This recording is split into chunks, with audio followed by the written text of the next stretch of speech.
Hi dears, കേളി പുഷ്പം novel തുടരുന്നു. രഹനയും ഷഹനയും വക്കീലിനെ കണ്ടെത്തി. നാട്ടിലെ പ്രമുഖ വക്കീൽ എൽസമ്മ. അപ്പോൾ ഭർത്താവും വീട്ടുകാരും രഹനയെ ഉപദ്രവിച്ചു എന്ന് കേസിൽ എഴുതി ചേർക്കാമല്ലേ? എൽസമ്മ വക്കീൽ ഷഹനയോട് ചോദിച്ചു. സമയം രാവിലെ 10 മണിക്ക്. രഹന തന്റെ മൊബൈലിൽ കളിക്കുകയാണ്. അവളുടെ അഗ്രികൾച്ചർ ട്രെയിനിങ് കോഴ്സ് കഴിഞ്ഞിരിക്കുന്നു. ഇനിയൊരു ജോലി വേണം.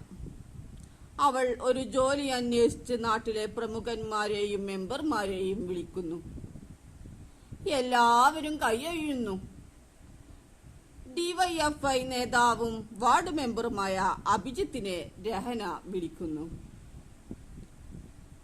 ഹലോ. അഭിജിത്ത് ഫോൺ എടുത്തു. അബേട്ടാ, എനിക്കൊരു ജോലി ശരിയാക്കി തരുമോ? രഹന ചോദിച്ചു. മോളുടെ പേരെന്താ? രഹന.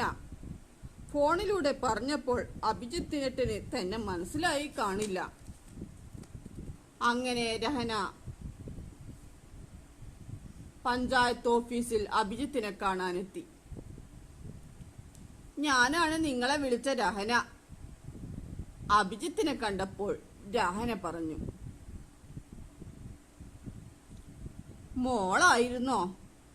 എനിക്ക് മനസ്സിലായില്ല. മോള് ചെന്ന് ഭാനുവിനെ കാണൂ. രഹന പഞ്ചായത്ത് ഓഫീസിൽ ചെന്ന് ഒരു സ്ത്രീയോട് ഭാനുവിനെ അന്വേഷിക്കുന്നു. ഞാൻ തന്നെയാണ് ഭാനു, ആ സ്ത്രീ പറഞ്ഞു. ഞാൻ അഭിയേട്ടൻ വിളിച്ചിട്ട് വരികയാണ്, രഹന പറഞ്ഞു.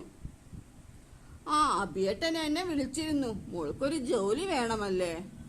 അതെ, എന്റെ കൂടെ വരൂ. രഹന ഭാനുവിന്റെ കൂടെ ചെല്ലുന്നു. തുടരും. Please subscribe, like, comment and share.